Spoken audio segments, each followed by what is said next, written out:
So now if we talk a little bit about the hips and the pelvis, first things first is kind of just understanding the orientation of the pelvis and the hips.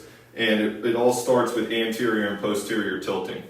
So for anterior tilting, what we see is basically the crest of the hip being dropped down on the front side of the anterior side of the body, and then posterior is squeezing the glutes and creating a posterior drop of the pelvis. What we also see is just the lateral or rotary aspects of the hip. So I think for everybody, as silly as it may seem, it's important for you to kind of just focus on that, maybe not doing it in the gym in front of other people, but at the house, just kind of understand how your pelvis is positioned and how it moves. A lot of the pelvic movement that we see during training is kind of unconscious, or it's kind of just second thought, or it's not even a forethought for people while they're training, because they're focused on whatever the activity is. So having a good understanding of how your pelvis is situated, how it works is important, and the more you pay attention to it, the more you see.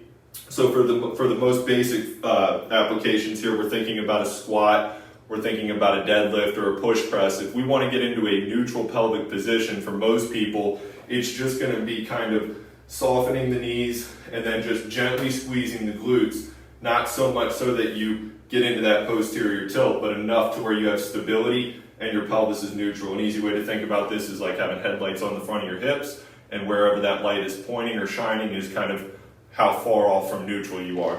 If we go into a split stance, what will commonly happen in a split stance is people will be in this externally rotated position here, where their knee is kind of pointing out away from their body. What I think about here is just trying to kind of hug my midline or squeeze back to center, so that, again, I have that headlight position going straight ahead.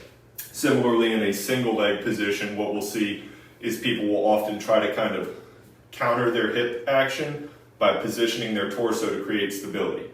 So what we want to see here is trying to kind of stack the hip over top of the foot so that we have one kinetic link from the pelvis down to the foot. But what you want to be mindful of is when we go into like a hinge, for instance, here, making sure that we don't tip open like this, right? So again, we want to think hug the midline, keeping everything stacked and neutral.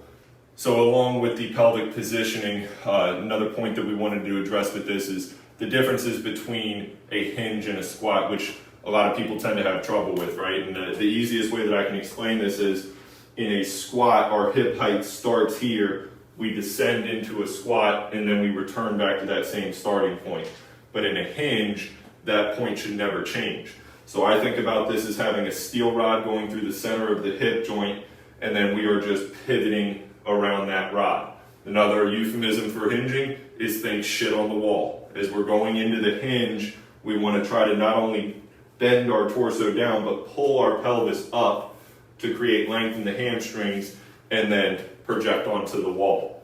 From that, in that regard, it's the same thing on a single leg, where when we go into a hinge mechanic, we want to lock the pelvis, steel rod, pivot around that rod, create length in the hamstring, turn the pelvis up and back.